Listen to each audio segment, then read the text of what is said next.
그 연결하는 법 중에 이제 호일러의 법칙이 적용이 되는데요. 이 호일러의 법칙을 어떻게 하면 내가 잘 활용을 해서 사업 성장에 도움을 이끌어낼 수 있는지 그 부분에 대해서 제가 조금 설명을 드리겠습니다. 먼저 호일러의 법칙에 대해서 아셔야 되는데, 호일러의 법칙은 하버드대에서 호일러 교수가 어떻게 하면 미팅에서 효율을 더 높일 수 있을지에 대한 방법을 정리한 개념이에요. 그래서 실제로 일본인들이 세계 시장을 개척할 때 주로 사용했던 대인 접촉 방법인데요. 내가 판매하는 제품을 조금 더 효과적으로 어필하기 위해서 전문가를 내가 초빙을 했더니 더 많은 판매가 이루어진 것을 보고 호일러 교수가 이것을 호일러 법칙이라고 명명을 한 겁니다.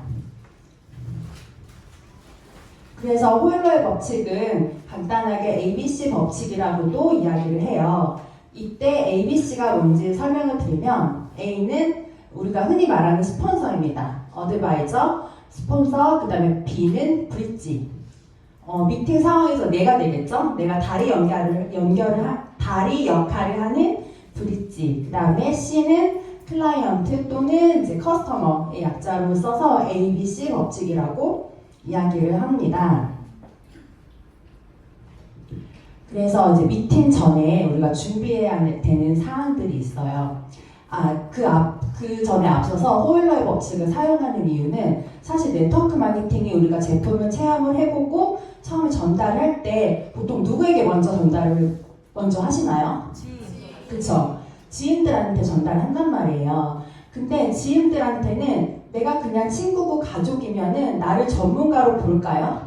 아니야. 잘 안 봐요. 제 친구들도 마찬가지예요. 그렇기 때문에 이럴 때는 나보다 조금 더 경력이 있고 사업적으로 조금 더 앞서 나가고 계신 스폰서님과 함께 이렇게 2대1 미팅을 하시는 게 훨씬 더 효율적이기 때문에 이런 호일러 법칙을 잘 활용을 하셔야 되는데, 첫 번째로 이제 약속을 잡으시잖아요. 그러면 미팅 그 당일 또는 그 하루 전날에 꼭 약속 확인을 한번 해주셔야 돼요. 이게 고객의 입장에서는 PM이 그렇게 중요하지 않을 수 있어요. 나한테는 굉장히 중요한 약속이지만 사실 그 상대 입장에서는 그렇지 않을 수 있거든요. 그래서 전날 전화를 하셔가지고 저희 내일 만나 뵙기로 했는데 잊지 않으셨죠? 라고 뭐 변동이 있으신가요? 한번 확인을 먼저 해주시는 게 좋고, 스폰서님께도 스폰서님 저희 내일 이분이랑 미팅 있는데 잊지 않으셨죠? 내일 뵐게요 라고 확인을 꼭 해주셔야 하고요. 그 다음에 만남이 이루어지기 전에 이제 브릿지 역할을 하는 나는 이제 고객에게 내 스폰서에 대한 티업을 정확하게 잘 해주셔야 돼요. 이 스폰서 티업은 누구에게 좋은 걸까요? 맞아요.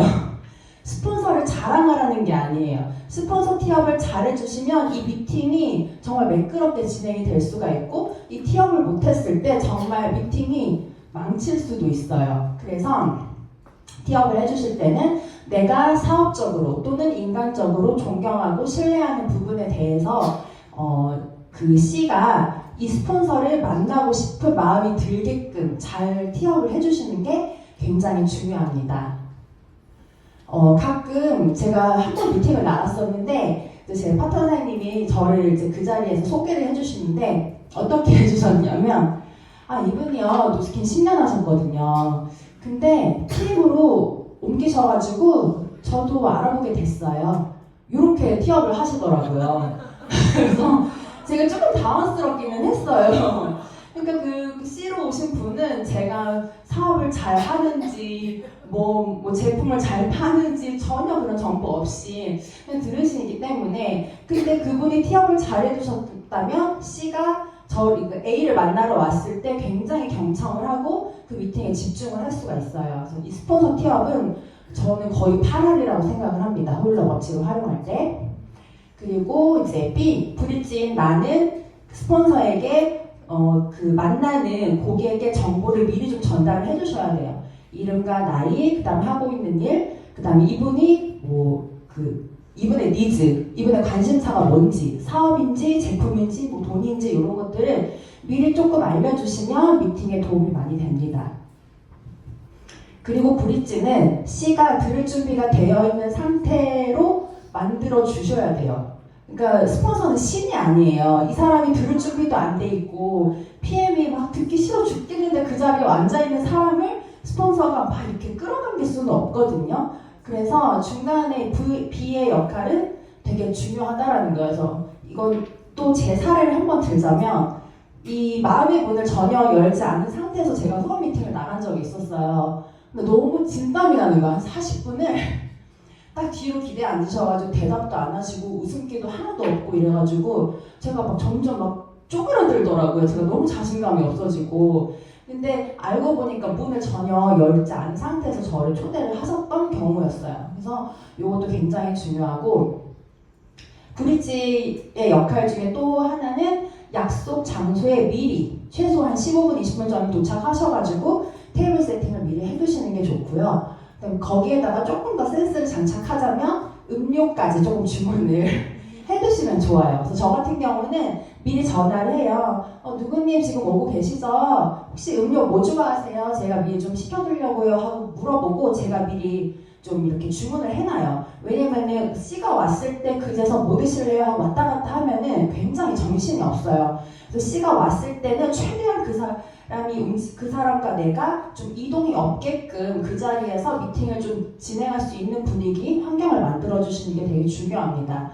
그래서 제가 그 다음에 이제 대문 가방. 대문 가방은 누가 준비하는 걸까요? 네, 스폰서가 하는 게 아닙니다. B가 대문백을 꼭 가지고 오셔야 되고 그 미팅에 필요한 모든 그런 준비물들은요 B가 준비를 하시는 거예요. 그래서 대문 가방에 들어간 제품들 있죠. 그 다음에 카탈로그, 그 다음에 물. 가끔 카페에 가다 보면은 그 종이컵 한 입만 마실 수 있는 그 쭈글쭈글한 종이컵만 있는 경우들이 있어요. 당황스러운 경우들이 있었을 거예요. 그래서 그런 경우를 대비해서 생수를 좀 새 거 좀 가지고 다니시거나 종이컵 같은 것도 혹시나 모르니까 좀 챙겨가시는 게 되게 좋고, 그 다음에 액티바이저 필요하죠. 그 다음에 믹스 커피, 텀블러, 뜨거운 물 같은 경우는 미리 음료 주문할 때 저는 텀블러를 가지고 가서 죄송한데요 여기 뜨거운 물 한 3분의 2만 좀 담아주실 수 있어요 하고 미리 좀 갖다 놔요. 갖다 놓고 그 뜨거운 물을 식지 않게 대문백에 저는 넣어둡니다. 그러면 이제 고객이 왔을 때 실험을 하면 온도가 딱 좋아요. 그리고 이제 오메가3 타사 거랑 PM 거, 그 다음에 실험용 병 2개, 가위, 티슈 미리 좀 갖다 놔야 돼요. 이게 하다 보면 커피도 쏟을 수 있고 오메가도 막 튄단 말이에요. 근데 이제 이런 게 미리 준비가 되어 있어야지 당황하지 않고 어수선하지 않고요. 펜과 노트, 그 다음에 각종 그런 사업 설명 자료라든지 샘플, 고객에게 줄 수 있는 샘플을 미리 준비를 해주시고요. 그 다음 가장 중요한 건 자리 선정. 일단은 A와 C가 마주볼 수 있는 자리를 만들어 주시고 C는 A에게 집중할 수 있도록 뒤에 이런 그 문을 등지고 앉을 수 있게 자리를 배치를 해주시면 좋습니다. 그리고 미팅을 진행하면서 주의할 사항들에 대해서 말씀을 드리면, 가끔 이제 이런 생각을 하시는 분들이 계세요. 스폰서가 후원 미팅을 갔을 때는 스폰서가 클로징을 해주러 온다고 생각하시는 분들 계시죠? 클로징은 누가 하는 거예요? B가 하는 거예요. 클로징은요, 스폰서가 클로징을 해주러 가는 자리가 아닙니다. 네트워크 마케팅은 내가 사업을 보여주고 그것을 배우고 또 가르치고 또 가르치는 법을 가르쳐주는 그런 교육 사업이기 때문에 이 호일러 법칙을 이용한 후원 미팅은 클로징을 하는 자리가 아니라는 것을 미리 알고 계셔야 되고요. 그렇기 때문에 그 스폰서님께서 이제 후원 미팅을 해주시는 도중에 막 끼어들거나 잡담을 하거나 핸드폰을 보거나 이런 행동들은 해주시면 안 됩니다. 그리고 스폰서가 미팅을 잘 주도할 수 있도록 B의 역할이 굉장히 중요하고요. 내가 먼저 이제 미팅에 집중하는 모습을 보여주면 거기에 초대받아서 온 고객도 함께 집중을 할 수가 있는데, 내가 옆에서 막 전화 받으러 왔다 갔다 하고 핸드폰 보고 있고 막 잠깐 근데 하면서 막 자꾸 말 끼어들고 막 말 자르고 이러면 미팅이 굉장히 좀 힘들어져요. 그래서 이제 내가 초대를 했을 때는 스폰서님에게 그냥 다 그 미팅을 맡겨주시는 게 좋습니다. 그리고 이제 센스와 눈치도 좀 많이 있어야 돼요. B 같은 경우는 눈치 코치 센스가 필요해요. 예를 들어 미팅을 하다가 데모 실험 중에 뭔가 흘렸어요. 그럼 재빠르게 티슈로 딱 닦거나 아니면 스폰서님이 이때 뭔가 카탈로그에 이 페이지가 좀 필요하신 것 같다 하면 그 페이지를 재빠르게 펼쳐서 앞에 갖다 주거나 하는 그런 센스가 되게 중요합니다. 그리고 6번째, 스폰서님에게 미팅 요청을 했는데 자기가 말이 더 많은 경우들이 있어요. 스폰서가 약간 꺼다 놓은 보릿자루처럼. 그래서 그러면 약간 나를 왜 불렀지? 약간 이러면 본인이 하셔도 될 텐데 약간 그런 느낌이 들 때가 있거든요. 그래서 이런 것도 주의를 많이 해주시고요. 네, 7번째로는 본인이 B가 먼저 A에게 조금 더 예의 있고 좀 집중하는 모습을 보여주면 아까 말씀드린 것처럼 C도 똑같이 해요. 그리고 이게 예를 들어서 내가 사업 파트너로 연결이 됐을 때도 이게 똑같이 문제가 됩니다. 내가 스폰서를 팔로우하고 정말 진심으로 좋아하고 애정하고 이제 존경하는 마음이 있어야 내 파트너들도 나한테 그런 마음을 느낄 수가 있어요. 그래서 이게 그 시작이 저는 이 미팅부터 시작이 된다고 생각을 하고 그 다음에 반대로 너무 질문이 없는 고객들도 있어요. 그냥 너무 내성적이어가지고 네 뭐 그냥 네 이렇게만 하시는 분들 있거든요. 궁금한 것도 별로 없으신 분들 그럴 경우에도 B가 센스와 눈치 코치를 잘 챙겨가지고 언니 이런 거 궁금하지 않았어? 라면서 좀 대신 질문을 유도를 해주는 그런 것도 굉장히 중요하고요. 마지막으로 이제 A가 사업 설명을 모두 마친 뒤에 클로징은 이제 B가 하는 거예요. 이미 사업적인 그런 비전과 확신을 스폰서가 전달을 해놨기 때문에 B는 그냥 확신에 찬 멘트를 치면서 클로징을 멋있게 해주시면 됩니다. 그리고 마지막으로 가장 중요한 거는 다음 약속을 잡으시는 거예요. 클로징을 한 후에 다음 세미나라든지 뭐 이런 해강그룹의 시스템에 초대하는 약속을 잡고 이제 마무리를 하시면 됩니다. 그래서 제가 여기까지 이제 그 호일러의 법칙에 대해서 설명을 드렸고요. 이걸 실전에 우리가 적용을 했을 때 어떻게 보여줄 수 있는지 저희가 연기 연습을 조금 했습니다.